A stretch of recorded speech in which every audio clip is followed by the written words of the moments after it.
Guys, what's going on? I hope everyone is doing good. So, I was at a language exchange just this past Tuesday, and somewhere earlier in the meeting, I got the question again, and I was just like, oh my God. It's been a while since I've gotten that one, and then I realized again, even more so, how uncomfortable it makes me. So, to give you the question, it is basically, when you're introducing yourself, it's like, hey, what's going on? Where you from? What's your name? How long you been here? And I'm like, oh, I've been here for like 2 years. I'm cool. And then often, not always, the follow-up question is, oh, so your Thai must be so good. But this time it wasn't like, it was more like, oh, how much Thai do you speak? Or how much Thai do you know? Something very similar to that. And yeah, the reason, of course, I hate or I don't like that question or it makes me uncomfortable is because my Thai level is very low. It's extremely low. Low is an overstatement. It's basically like nothing. I mean, I can count and I might know a few words. I mean, today I went to the store. I couldn't even remember how to say like bathroom to the old lady because we can't expect her to speak English. And yeah, it's just weird. I don't want to, like, how long can you reasonably be here without speaking even basic or intermediate level Thai? So it's not like they're asking me it's a very reasonable question. How is your Thai? And, of course you can always revert to your home country, but if people are in the US, and I'll be like, actually that's a bad example, because if people are in the US, I don't mind that much if they don't speak English. Like, I know it's better for them to speak English, but it's not like it makes me angry or I want them, to force. Anyways, forget that example. But in general, you know what I'm trying to say. If you're in the US, you should be able to speak English. Um, so yeah, they're asking me a very reasonable question. I just have a bad answer, and like, you can't. When someone asks you that, you'll be like, oh, I don't know any. And to top that off, right before that, I had just finished, saying, oh, I just got back from Korea. I did a 3-month trip there, and I was just studying Korean.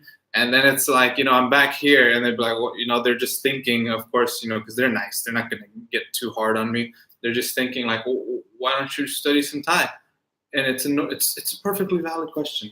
So I don't think there's anything wrong with the question. I don't think there's anything wrong with the asking it. I don't think there's anything wrong with the people asking it. It's mainly just my answer. So it's a problem. It's my problem, and I'm trying to fix it. Actually, today I'm happy to announce. Happy to announce. I did sign up for a Thai class finally.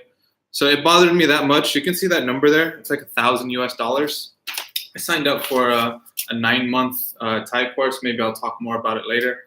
But anyways, I'm about done and ready to stop saying, oh, I don't know any Thai. I'm just another guy living in the bubble here. And plus, I mean, everyone thinks I'm Thai. Like, I'm the percentage of people who think I'm Thai in Thailand, it's like 90%.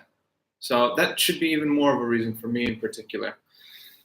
But anyways, I'm looking forward to making this better. I'll update you guys on the journey. I know I just finished studying Korean and stuff, but I spent a lot of time in Thailand. I probably doing this in the wrong order. I probably should have learned Thai first. But anyways, whatever.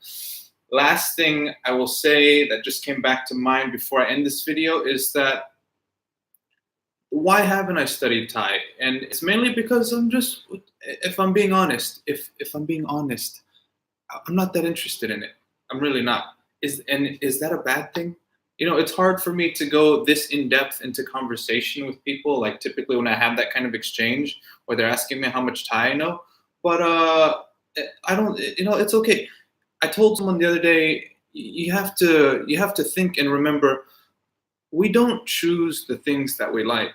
Like, if my favorite color is blue and yours is red, it's not like we woke up one day and decided, hey, you know what? I think I'm going to change my favorite color. You know what I mean? Like, if you like slim guys or slim girls and someone else likes athletic, you don't choose what you like. So for me, I am more interested in Korean and Japanese. Those are like my top two. So yeah, I went to go study one of them. Thai is simply not in there. Just because I like living here, it doesn't mean that I must also prefer the language at the top of my preferred list. But after 2 years, I think I can kind of force myself to learn some, even if I don't have some sort of innate desire or want. It's okay. At some point, it just becomes practical enough. The time becomes long enough. And that's just the next step, I guess, for the international long-term person here in Thailand. Okay, guys, long video. Let's end it there. I'll talk to you guys soon. Take care.